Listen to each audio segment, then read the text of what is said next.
অনেক দিন পর আমাদের বাসায় নিজের হাতে পিঠা বানিয়েছি। এগুলো হচ্ছিল নকশি পিঠা আর সাথে ছিল পুলি পিঠা।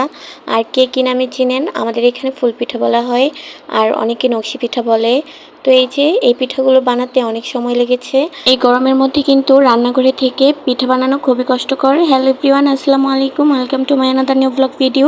আশা করছি যে যেখান থেকে ভিডিওটা দেখছেন সবাই আলহামদুলিল্লাহ খুব ভালো আছেন।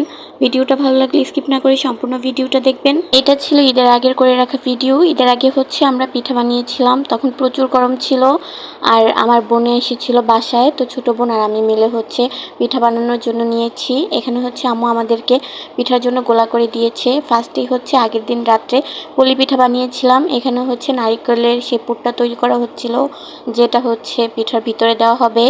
তো এদিকে হচ্ছে সব কিছু গুছিয়ে নিয়ে তারপর হচ্ছে আমি আর আমার বোন মিলে পিঠা বানানো শুরু করে দেই।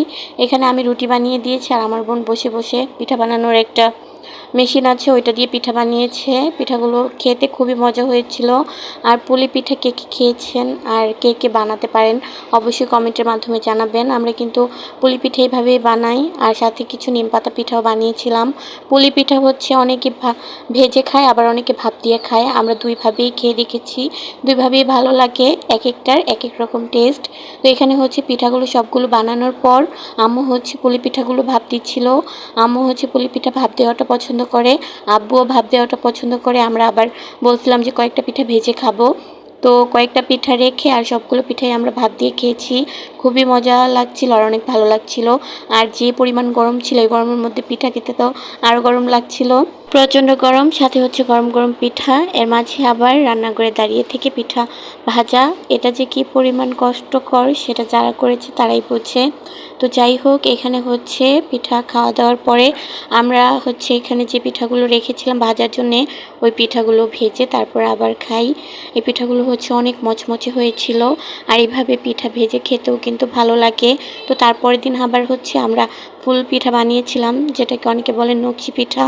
তো এখানে হচ্ছে আম্মু বাহিরে পিঠাগুলো ভাজছিল আর আমরা ভিতরে বসে বসে পিঠা বানাচ্ছিলাম। ওই দিন হচ্ছে আবহাওয়াটা একটু ঠান্ডাই ছিল, মনে হচ্ছিল যে বৃষ্টি আসবে আসবে ভাব ভাব, তারপরও প্রচুর গরম লাগছিল। অনেক দিন পরেই হচ্ছে এই পিঠাগুলো বানিয়েছি, প্রায় 2 বছর হবে পিঠা বানানো হয় না। আর এবছর হচ্ছে ভেবেছিলাম বানাবো বানাবো বলে বানানোই হয়নি। তারপরে এই যে কুরবানি ঈদের আগে পিঠা বানিয়ে নিলাম, ভেবেছিলাম রোজার ঈদে বানাবো কিন্তু হয় নাই। তার জন্য কুরবানি ঈদে আর সময় নষ্ট না করে পিঠাগুলো বানিয়ে ফেললাম। এই পিঠা খেতে কিন্তু খুবই মজা লাগে, কিন্তু বানানো অনেক কষ্টের। একজন রুটি বানিয়ে দিয়েছে আর আমি আর আমার বোন মিলে পিঠাগুলো বানিয়েছিলাম। তো পিঠা বানানো শেষ করতে করতে প্রায় বিকেল হয়ে গিয়েছিল। সকালের দিকে পিঠা বানানো শুরু করেছি, পুরোটা শেষ করতে বিকেল হয়ে গিয়েছে। তো তারপরে এই যে আম্মু হচ্ছে বাইরে বসে সবগুলো পিঠা ভেজে নিচ্ছিল আর আমরা হচ্ছে এদিকে বানাচ্ছিলাম। আর আমার মেয়ে তো পিঠার বয়ম নিয়ে ঘুরছিল। এরকম ছোট বাচ্চা নিয়ে পিঠা বানানো যে কি ঝামেলা সেটা যারা বানিয়েছে তারাই বোঝে। এখনই এটা ধরে আবার ওইটা ধরে, মানে একটার পর একটা কাজ করতেই থাকে। কাজের কাজ তো কিছুই হয় না, আরও হচ্ছে কাজ বাড়িয়ে দেয়। যাই হোক, আজকের ভিডিওটা এই পর্যন্তই। সবাই ভালো থাকবেন, সুস্থ থাকবেন। আর ভিডিওটা ভালো লাগলে লাইক কমেন্ট শেয়ার করে দিবেন আর অবশ্যই কমেন্টের মাধ্যমে জানাবেন পিঠাগুলো বানানো কেমন হয়েছে।